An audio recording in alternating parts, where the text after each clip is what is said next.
Здравствуйте, меня зовут Проситова Елена, и 3 дня назад я уже выступала с публичным обращением по поводу происходящего со мной. Сегодня, в силу продолжающихся событий, я вновь вынуждена обратиться к общественности. Это по-прежнему моя единственная возможность быть услышанной. Против меня продолжается уголовное преследование. Мера пресечения в виде подписки о невыезде остается в силе.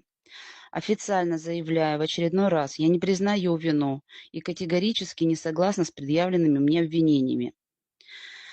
Все действия, в которых меня обвиняют, совершались на законных основаниях с подачей документов через официальные государственные каналы. После моего первого обращения ко мне массово начали поступать обращения женщин, оказавшихся в схожей ситуации. Многие из них сообщают о давлении со стороны представителей силовых структур, в том числе сотрудников ФСБ города Сочи. Эти истории нельзя оставить без внимания. Они полны боли, страха, унижения. Мой телефон разрывается с утра до вечера от звонков. И сердце просто разрывается от тех рассказов, которые я слышу.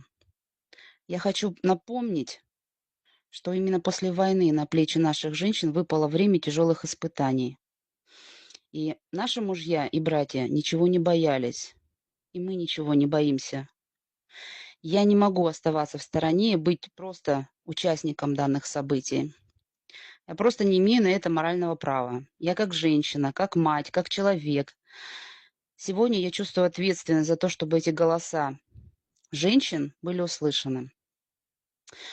Я приняла решение, объявляю о запуске специального анонимного телеграм-бота и телеграм-канала, через который каждая пострадавшая может рассказать свою историю. Все сообщения остаются строго конфиденциальными, и ссылка на канал будет внутри поста. Цель бота – это сбор данных и систематизация информации о подобных случаях. На основе этих сведений я готовлю официальное обращение к президенту Республики Абхазия, парламенту и другим государственным органам. Если до этого момента мы были никому не нужны, никто этим не занимался, я беру эту работу на себя и всю ответственность.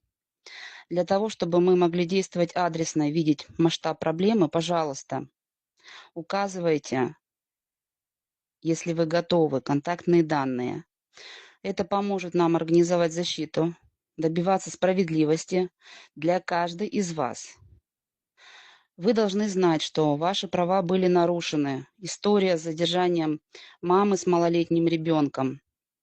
Я знаю лично, я видела этого ребенка, я видела эту маму. Ребенок до сих пор находится в стрессе. Я также хочу выразить искреннюю благодарность всем, кто поддержал меня в эти трудные дни.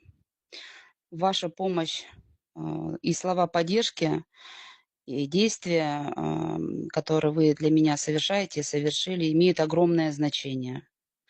Отдельное спасибо Нисфе Аршба за ее профессионализм и за то, что она стала моим голосом в Абхазии. Спасибо всем за ваше неравнодушие.